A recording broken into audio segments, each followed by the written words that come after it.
Hello and welcome to day 48 of the Not Alone Today Chronological Bible Reading Plan with Joseph and Anu. Today we are in Numbers chapters 26 to 30 and we are still in the New American Standard Bible for this week. Chapter 26. Then it came about after the plague that the Lord spoke to Moses and to Eleazar the son of Aaron the priest, saying, Take a census of all the congregation of the sons of Israel from 20 years old and upward by their fathers' households, whoever is able to go to war in Israel. So Moses and Eleazar the priest spoke with them in the plains of Moab by the Jordan at Jericho, saying, Take a census of the people from 20 years and upward, as the Lord has commanded Moses. Now the sons of Israel who came out of the land of Egypt were as follows. Reuben, Israel's firstborn, the sons of Reuben. Of Anak, the family of the Anakites. Of Palu, the family of the Paluites. Of Israel, the family of the Israelites. Of Carmi, the family of the Carmites. These are the families of the Reubenites, and those who were counted of them were 43,730. The son of Palu, Eliab. The sons of Eliab, Nemuel, Dathan, and Abiram.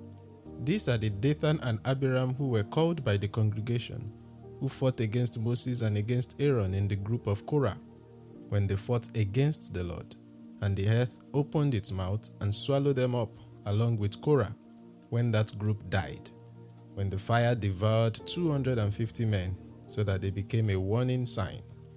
The sons of Korah, however, did not die. The sons of Simeon by their families. Of Nemuel, the family of the Nemuelites. Of Jamin, the family of the Jaminites. Of Jashin, the family of the Jashinites. Of Zerah, the family of the Zerahites. Of Shaul, the family of the Shahulites. These are the families of the Simonites, 22,200 in number. The sons of Gad by their families. Of Zephon, the family of the Zephonites. Of Hagi, the family of the Haggites. Of Shuni, the family of the Shunites. Of Ozni, the family of the Oznites. Of Heri, the family of the Erites. Of Harod, the family of the Harodites. Of Hareli, the family of the Harelites. These are the families of the sons of Gad, according to those who were numbered of them, 40,500. The sons of Judah were and Onan, but and Onan died in the land of Canaan. The sons of Judah by their families were of Shelah, the family of the Shilanites. Of Perez, the family of the Perizzites. Of Zerah, the family of the Zerahites. The sons of Perez were of Hezron, the family of the Hezronites. Of Hamul, the family of the Hamulites. These are the family of Judah, by those who were numbered of them, 76,500. The sons of Issachar by their families. Of Tola, the family of the Tolahites. Of Puva, the family of the Punites. Of Jashub, the family of the Jashubites. Of Shimron, the family of the Shimronites. These are the families of Issachar, by those who were numbered of them, 64,300. The sons of Zebulun by their families. Of Sered, the family of the Seridites. Of Elon, the family of the Elonites. Of Jalel, the family of the Jalelites. These are the families of the Zebulonites, by those who were numbered of them, 60,500. The sons of Joseph by their families, Manasseh and Ephraim. The sons of Manasseh, of Machir, the family of the Machirites, and Machir fathered Gilead. Of Gilead, the family of the Gileadites. These are the sons of Gilead. Of Lizar, the family of the Lizarites. Of Helek, the family of the Helekites. And of Azriel, the family of the Asrielites. And of Shechem, the family of the Shechemites. And of Shemida, the family of the Shemidites. And of Hephar, the family of the Epharites. Now Zelophehad, the son of Epher, had no sons, only daughters. And the names of the daughters of Zelophehad were Mahlah, Noah, Ogla, Milcah, and Tirzah. These are the families of Manasseh, and those who were numbered of them were 52,700. These are the sons of Ephraim by their families. Of Shuthela, the family of the Shuthelahites. Of Bisha, the family of the Bisharites. Of Tahan, the family of the Tahanites. These are the sons of Shehuthela. Of Aaron, the family of the Heronites. These are the families of the sons of Ephraim. By those who were numbered of them, 32,500. These are the sons of Joseph by their families. The sons of Benjamin by their families. Of Bela, the family of the Belahites. Of Hashbel, the family of the Hashbelites. Of Ahiram, the family of the Ahiramites. Of Shephupham, the family of the Shuphamites. Of Upham, the family of the Uphamites. The sons of Bela were Ard and Naaman. Of Hard, the family of the Hardites. Of Naaman, the family of the Naamites. These are the sons of Benjamin by their families, and those who were numbered of them were 45,600. These are the sons of Dan by their families. Of Shuham, the family of the Shuhamites. These are the families of Dan by their families. All the families of the Shuhamites, by those who were numbered of them, were 64,400. The sons of Asher by their families. Of Imnah, the family of the Imnites. Of Ishvi, the family of the Ishvites. Of Beriah, the family of the Berites. Of the sons of Beriah. Of Eber, the family of the Eberites. Of Malkiel, the family of the Malkielites. And the name of the daughter of Asher was Sarah. These are the families of the sons of Asher, by those who were numbered of them, 53,400. The sons of Naphtali by their families. Of Jazel, the family of the Jezelites. Of Guni, the families of the Gunites. Of Jezer, the family of the Jezerites. Of Shilem, the family of the Shilemites. These are the families of Naphtali by their families, and those who were numbered of them were 45,400. These are the ones who were numbered of the sons of Israel, 601,730. Then the Lord spoke to Moses, saying, Among these, the land shall be divided as an inheritance according to the number of names. To a larger group, you shall increase their inheritance, and to a smaller group, you shall decrease their inheritance. Each shall be given their inheritance corresponding to the total of those who were numbered of them. But the land shall be divided by lots. They shall receive their inheritance according to the names of the tribes of their fathers. Corresponding to the selection by lots, their inheritance shall be divided between the larger and the smaller groups. These are those who were numbered of the Levites, according to their families. Of Gershon, the family of the Gershonites. Of Kohath, the family of the Kohathites. Of Merari, the family of the Merarites. These are the families of Levi. The family of the Libnites. The family of the Hebronites. The family of the Mahlites. The family of the Mushites. And the family of the Korahites. Kohath fathered Amram, and the name of Amram's wife was Jochebed, the daughter of Levi, who was born to Levi in Egypt. And she bore to Amram Aaron and Moses, and their sister Miriam. And to Aaron were born Nadab and Abihu, Eleazar and Ithamar. But Nadab and Abihu died when they offered strange fire before the Lord. Those who were numbered of them were 23,000, every male from a month old and upward, for they were not numbered among the sons of Israel, since no inheritance was given to them among the sons of Israel. These are the ones who were numbered by Moses and Eleazar the priest, who numbered the sons of Israel in the plains of Moab by the Jordan at Jericho. But among these, there was not a man of those who were numbered by Aaron and Moses the priest, who numbered the sons of Israel in the wilderness of Sinai. For the Lord had said of them, They shall certainly die in the wilderness, and not a man was left of them, except Caleb the son of Jephunneh and Joshua the son of Nun. Chapter 27.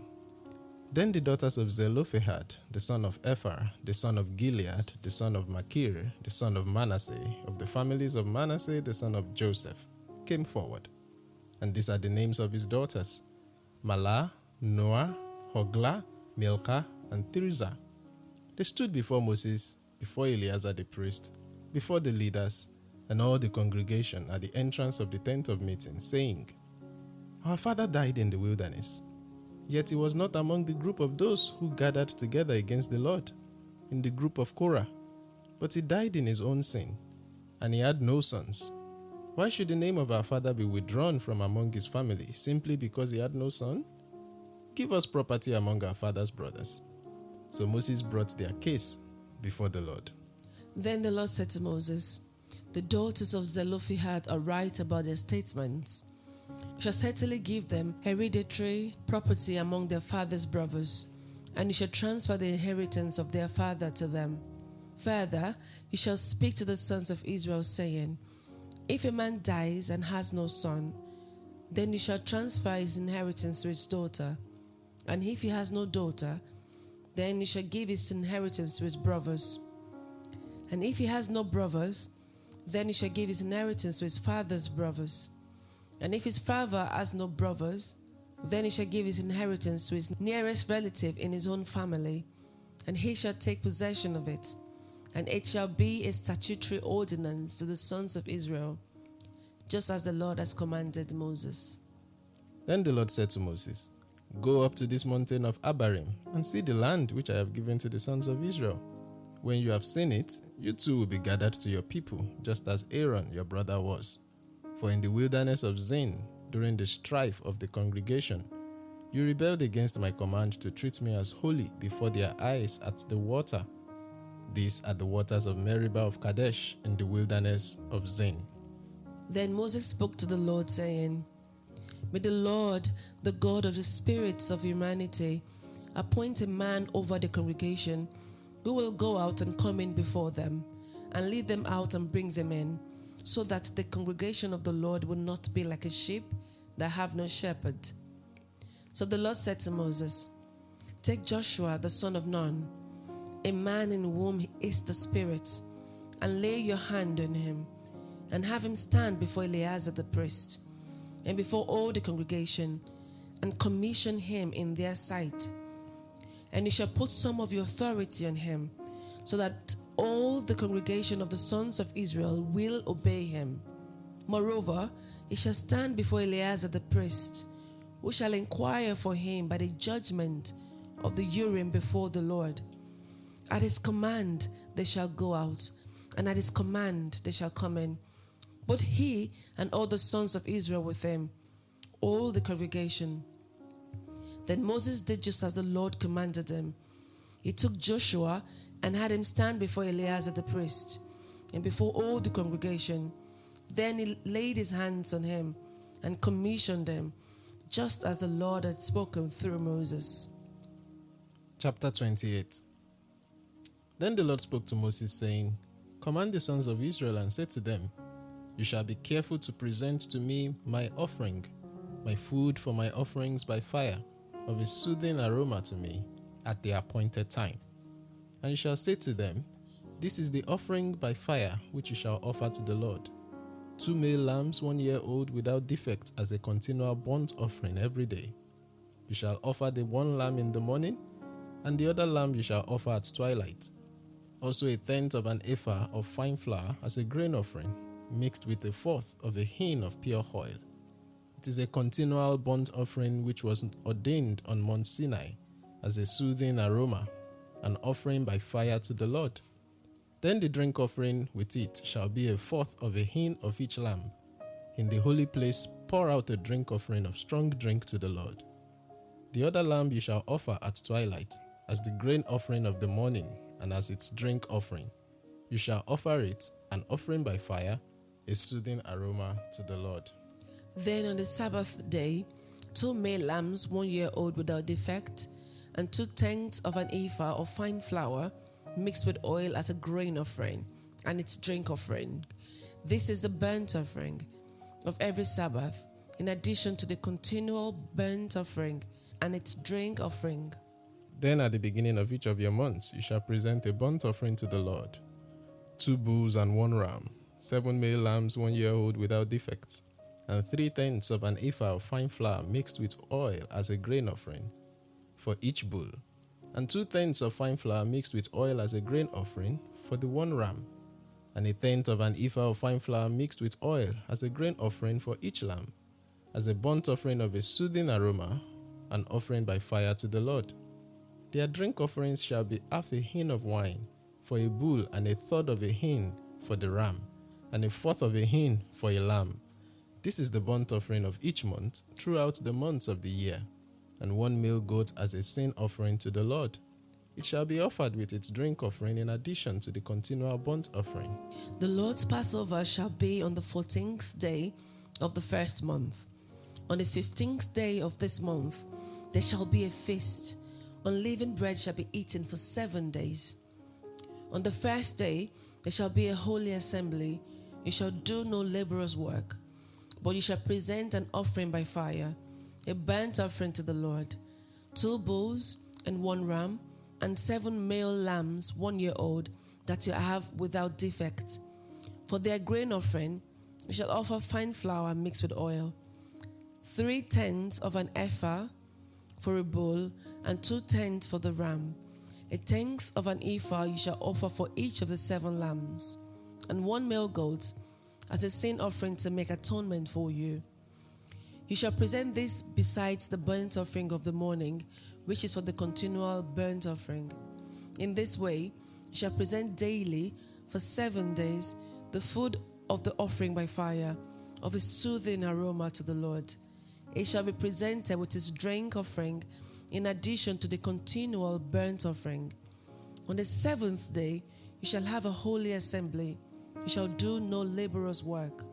Also on the day of the first fruits, when you present a new grain offering to the Lord in your feasts of weeks, you shall have a holy assembly. You shall do no laborious work, but you shall offer a burnt offering as a soothing aroma to the Lord, 2 bulls, 1 ram, and 7 male lambs 1 year old. And as their grain offering, fine flour mixed with oil, 3/10 of an ephah for each bull, 2/10 for the 1 ram, and 1/10 for each of the 7 lambs. Also 1 male goat to make atonement for you. Besides the continual burnt offering and its grain offering, you shall present them with their drink offerings. They shall be without defect. Chapter 29. Now, in the 7th month, on the first day of the month, you shall have a holy assembly. You shall do no laborer's work. It will be to you a day for blowing trumpets, and you shall offer a burnt offering as a soothing aroma to the Lord. 1 bull, 1 ram, and 7 male lambs 1 year old without defect. Also their grain offering, fine flour mixed with oil, 3/10 of an ephah for the bull, 2/10 for the ram, and 1/10 for each of the 7 lambs, and 1 male goat as a sin offering to make atonement for you, besides the burnt offering of the new moon and its grain offering, and the continual burnt offering and its grain offering, and their drink offerings, according to their ordinance, for a soothing aroma, an offering by fire to the Lord. Then on the 10th day of this 7th month you shall have a holy assembly, and you shall humble yourselves. You shall not do any work. You shall present a burnt offering to the Lord as a soothing aroma, 1 bull, 1 ram, and 7 male lambs 1 year old, that you have without defect, and their grain offering, fine flour mixed with oil, 3/10 of an ephah for the bull, 2/10 for the 1 ram, and 1/10 for each of the 7 lambs, 1 male goat as a sin offering, besides the sin offering of atonement and the continual burnt offering, and its grain offering, and their drink offerings. Then on the 15th day of the 7th month you shall have a holy assembly.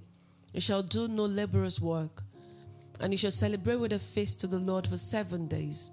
You shall present a burnt offering, an offering by fire, as a soothing aroma to the Lord, 13 bulls, 2 rams, and 14 male lambs 1 year old, which are without defect, and their grain offering, fine flour mixed with oil, 3/10 of an ephah for each of the 13 bulls, 2/10 for each of the 2 rams, and 1/10 for each of the 14 lambs, and 1 male goat as a sin offering, besides the continual burnt offering, its grain offering, and its drink offering. Then on the 2nd day, 12 bulls, 2 rams, and 14 male lambs 1 year old without defect, and their grain offering, and their drink offerings for the bulls, for the rams, and for the lambs, by their number according to the ordinance, and 1 male goat as a sin offering, besides the continual burnt offering and its grain offering, and their drink offerings. Then on the third day, 11 bulls, 2 rams, and 14 male lambs 1 year old without defect, and their grain offering and their drink offerings for the bulls, for the rams, and for the lambs, by their number according to the ordinance, and 1 male goat as a sin offering, besides the continual burnt offering and its grain offering and its drink offering. Then on the 4th day, 10 bulls, 2 rams, and 14 male lambs 1 year old without defect, their grain offering and their drink offerings for the bulls, for the rams, and for the lambs by their number according to the ordinance, and 1 male goat as a sin offering, besides the continual burnt offering, its grain offering, and its drink offering.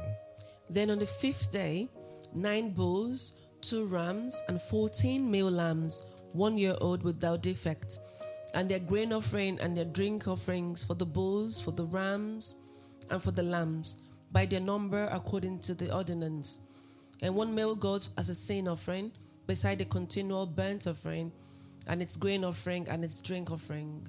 Then on the 6th day, 8 bulls, 2 rams, and 14 male lambs 1 year old without defect, and their grain offering and their drink offerings for the bulls, for the rams, and for the lambs, by their number according to the ordinance, and 1 male goat as a sin offering, besides the continual burnt offering, its grain offering, and its drink offerings. Then on the 7th day, 7 bulls, 2 rams, and 14 male lambs 1 year old without defect, and their grain offering, their drink offerings for the bulls, for the rams, and for the lambs, by their number according to the ordinance, and 1 male goat as a sin offering, beside the continual burnt offering, its grain offering, and its drink offering. On the 8th day you shall have a sacred assembly. You shall do no laborious work, but you shall present a burnt offering and offering by fire, as a soothing aroma to the Lord. 1 bull, 1 ram, and 7 male lambs 1 year old without defect, their grain offering and their drink offerings for the bull, for the ram, and for the lambs, by their number according to the ordinance, and 1 male goat as a sin offering, besides the continual burnt offering and its grain offering and its drink offering. You shall present these to the Lord at your appointed times, besides your vowed offerings and your voluntary offerings, for your burnt offering, your grain offerings, and your drink offerings, and for your peace offerings. And Moses spoke to the sons of Israel in accordance with everything that the Lord had commanded Moses. Chapter 30.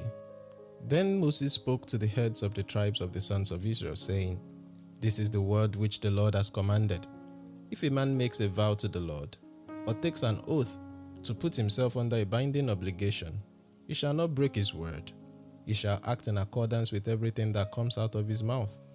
And if a woman makes a vow to the Lord and puts herself under a binding obligation in her father's house in her youth, and her father hears her vow and her obligation under which she has put herself, and her father says nothing to her, then all her vows shall remain valid, and every binding obligation under which she has put herself shall remain valid. But if her father expresses disapproval to her on the day he hears of it, none of her vows or her obligations under which she has put herself shall remain valid, and the Lord will forgive her because her father has expressed disapproval to her. However, if she happens to marry while under her vows, or the impulsive statement of her lips by which she has obligated herself, and her husband hears of it and says nothing to her on the day he hears it, then her vows shall remain valid, and her binding obligations under which she has put herself shall remain valid. But if on the day her husband hears of it, he expresses disapproval to her, then he will annul her vow which she is under, and the impulsive statement of her lips by which she has obligated herself, and the Lord will forgive her. Every vow and every binding oath to humble herself, her husband may confirm it, or her husband may annul it. But as for the vow of a widow or of a divorced woman, every binding obligation under which she has put herself shall remain valid against her. However, if a married woman vowed in her husband's house, or put herself under a binding obligation with an oath. And her husband heard it, but said nothing to her, and did not express disapproval to her. Then all her vows shall remain valid, and every binding obligation under which she put herself shall remain valid. But if her husband actually annuls them on the day he hears them, then no utterance from her lips concerning her vows or the obligation she put on herself shall remain valid. Her husband has annulled them, and the Lord will forgive her. Every vow and every binding oath to humble herself, her husband may confirm it, or her husband may annul it. But if her husband in fact says nothing to her from day to day, then he confirms all her vows or all her binding obligations which are on her. He has confirmed them because he said nothing to her on the day he heard them. However, if he actually annuls them after he has heard them, then he shall bear the responsibility for her guilt. These are the statutes which the Lord commanded Moses concerning matters between a man and his wife, and between a father and his daughter, while she's still in her youth in her father's house. This is the word of the Lord. Thanks be to God. Just a quick summary through the 5 chapters we've read. In chapter 6, we read about the census of a new generation. These are the children of the people who left Egypt. Then chapter 27 talked about a law of inheritance for people who die without having sons. It was in this chapter that God told Moses that he would see the land that he would give to the sons of Israel. But after Moses has seen it, he too will be gathered to his people, just like Aaron was. And it's also in this chapter that Joshua was commissioned to succeed Moses. Then chapter 28 talked about the laws of offerings. And God especially mentioned food offerings and how it should be a soothing aroma to him, and that this should be made twice daily. Then chapter 29 talks about offerings of the 7th month. And here God broke down what should be presented to him at intervals. And again, God mentioned, however, this offering should be a soothing aroma to him. Then lastly, chapter 30 talks about the law of vows. And this is where God gave Moses instructions on how vows should be redeemed. When it's made by a man, it shall be bound by what has come out from his mouth. But there was nuance to a woman, whether or not she's married or whether or not she's in her youth. And that's the concluding part of that chapter. What stood out to you in chapter 26, Scholar? Your summary was very, very detailed. Well done. Thanking you. Yes, chapter 26. What stood out to me is I had to do a bit of comparison to flip pages back to the earlier census and just compare the figures and see what has happened. Initially, I thought that all the tribes reduced in numbers. That was like my natural inclination, because obviously all the older generation, 20 years and above, that were at the story of the spies coming back, the Lord decreed that they would die in the wilderness. And by this time, it was clear that they had all died. And so I thought it would be a reduction, but actually I was surprised to find that some tribes actually increased. In fact, some increased significantly. Yes. In that regards. Of course, most of them decreased. Reuben decreased. I think the one with the most dramatic decrease is Simeon, that dropped from 59,300 to 22,200. So that's a loss of 37,100. But of course, that's due to the plague in Numbers 25 that we read earlier on, where the leader for that uprising was a Simeonite leader, and therefore lots of them died in that particular instance. And then the tribe that had the greatest gain was Manasseh, jumping from 32,200 to 52,700. So that's it. And the significance of that is, you remember that Jacob blessed Ephraim, the younger son, in a way that would make him bigger or greater than Manasseh. But just looking at this new census, because this new census is more significant than the first one, in the sense that it is based on this new census that will determine their portion in the promised land. Yes. Because the land was divided according to the size of the different tribes. So the tribe with the bigger size had the bigger share, so to speak. And so in that sense, it feels somewhat like the story of, Esau and Jacob, in which God said, Isaac said after he has blessed Jacob, and Esau was begging for a blessing, that, okay, after you are fed up, you will break free from his headship over you, sort of. Because that's what has happened here now. Indeed, Ephraim was the bigger tribe in the first census, because perhaps of that blessing that Jacob pronounced upon them. But now they've decreased, losing 8,000 people, whereas Manasseh suddenly gained 20,500 and became a much bigger tribe in many respects to Ephraim. Of course, as the story then goes on to play out, we'll continue to see different things that were said of these tribes when we get into Judges and into Kings, Chronicles, and all of the rest of that unfolding. But at this point in time, it feels, physically speaking, that Manasseh is winning in some sense, even if it is not a competition in that sense. Yeah, but I found it interesting to just see all those changes in those different tribes. Yeah, for me, it's amazing how that this new census was of men 20 years and above. Yeah. And these were the same people their parents called defenseless in Numbers 14, 31 to 32. And God then chose to give the promised land to this, in quotes, defenseless children. And that actually helped me to see that we are not indispensable in the works we do for God. And especially how that in Luke chapter 19 verse 40, Jesus said, if we don't praise him, he will raise stones to praise him. And I like how that even where Korah died with the people, his son did not die. His son still lived. Yeah. And there's a measure of grace and mercy in that. That's because God said the Israelites to move back so they don't get destroyed when the ground opened and swallowed them up. But somehow, his sons were spared. So much that in Psalms 42, 44 to 49, you hear the songs of the sons of Korah praising God.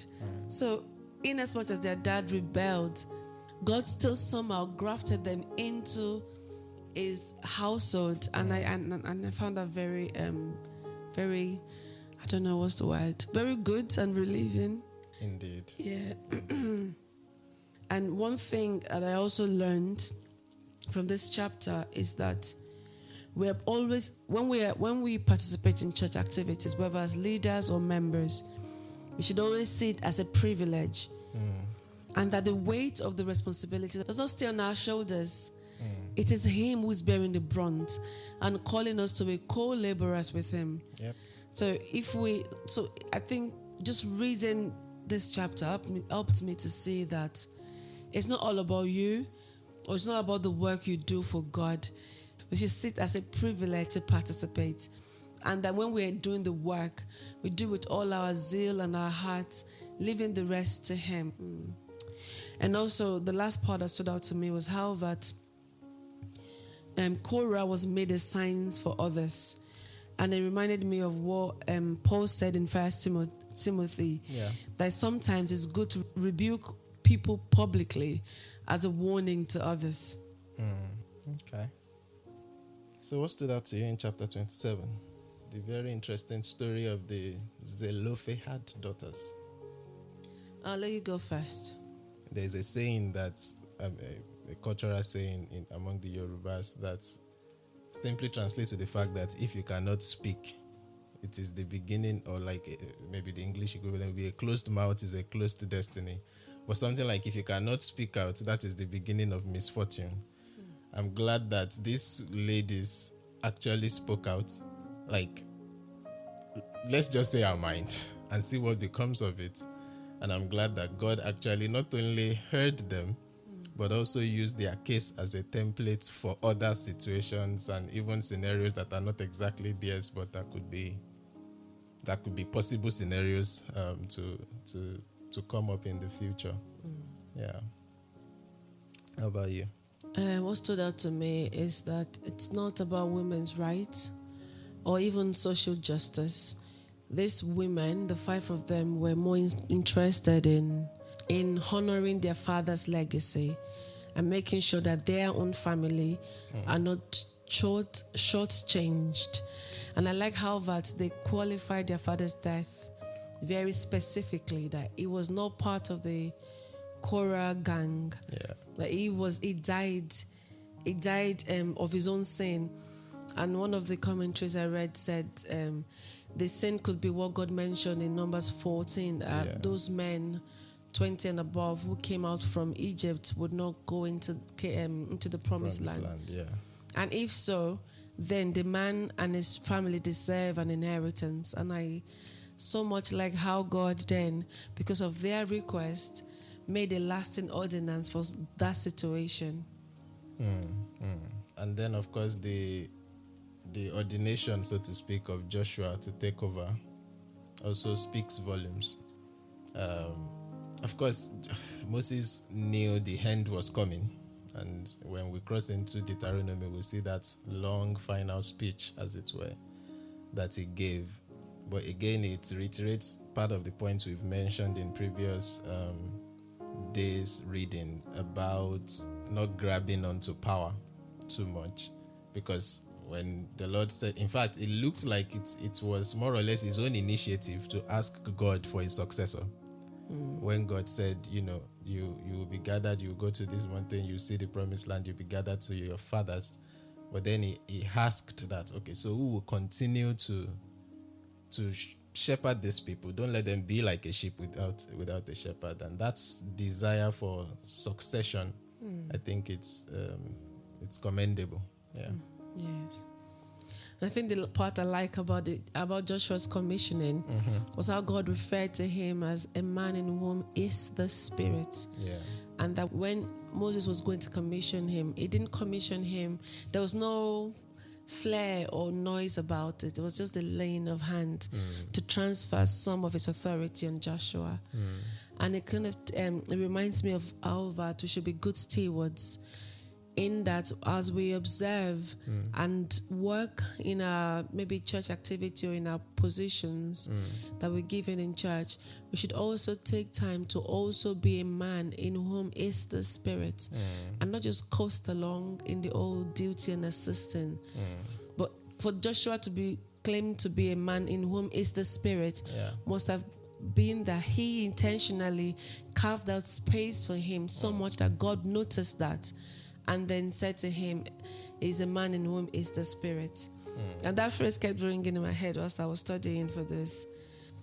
Chapter 28. A reminder of, we've seen all these laws before, but not spelled out in details like this, especially for what should be given on which days of the months, the ones that are on a daily basis, the ones that are on a monthly basis, and up until 29 that goes specifically into the 7th month, when would be the great day of forgiveness on the 10th day of the 7th month. So beginning on the 1st day, to spell out all the details. Anything stood out to you in those 2 chapters? Nothing much, just how that God carved out his own soothing aroma. Is a God who knows his mind, and I like that very much. He knows what he wants, what will be soothing to him, and what wouldn't be soothing. And I found that our lives should continually present a soothing aroma to him in how we make our decisions, how we stand for justice sometimes, and how we have compassion and mercy. It should be meted out in balance, and not one warring against the other. Interesting. And then chapter 30, I think what stood out to me there is, again, reiterating in some sense, what I've said earlier on about a closed mouth being a closed destiny. Because, of course, it's talking about the law of vows, but specifically applying to a woman, and trying to reiterate the fact that whoever has authority over the woman, when she's unmarried, her father; when she's married, her husband, have the ability or the capacity to annul whatever she has subjected herself to, even by the words of her mouth or the vows that she has made or the obligations she has committed herself onto. However, if those people choose to say nothing when they hear of it, like if they choose to just keep quiet, the obligation remains binding. And so in a marital context, I think it speaks, amongst other things, to unity and agreement between couples, especially in the place of prayer. Whatever negative patterns, negative flows had persisted in either lineage, as they are coming together under God in a blessed union, they have the capacity to agree together to annul every such negative manifestations in their own family, in their own generation going forward. Is the principle that I'm seeing at play there. What stood out to you there? Nothing much, just the contrast between a man making a vow and a woman. However, if it's What's a the man, he difference? shall not break his words. Okay. But if it's a woman, she can wiggle out of it depending on who hears it and was disapproving of it. But I think in a way, it's actually a cover for women. Maybe, not making a general and sweeping opinion, maybe the nuance to the women, to a woman making a vow, is due to, is giving us an escape route. So, example, you might get overwhelmed with something and just quickly say, I vowed I will always sing to God in church. But if you did that while you're under your father's house, if you were there in Israel, if you were part of the Israelites then, and your father hears it, or you say to your dad, if they ask you, why are you going to choir practice? Like, I vowed to God. And your dad says, why would you be vowing to God? Do you even know yourself? If he disapproves of that, then the person can wiggle out. So I found that a bit of like a grace window to know that if we overdo, we can recover. And even if we do it in our marriages, we can recover under our husbands. Yep. And I found that to be like a grace window that is always open to us, which is very good. Indeed. Thanks everyone for joining us for day 48. We'll turn the page on day 49 and continue the journey. But till then, just remember, you are not alone. Today, God bless you. God bless you.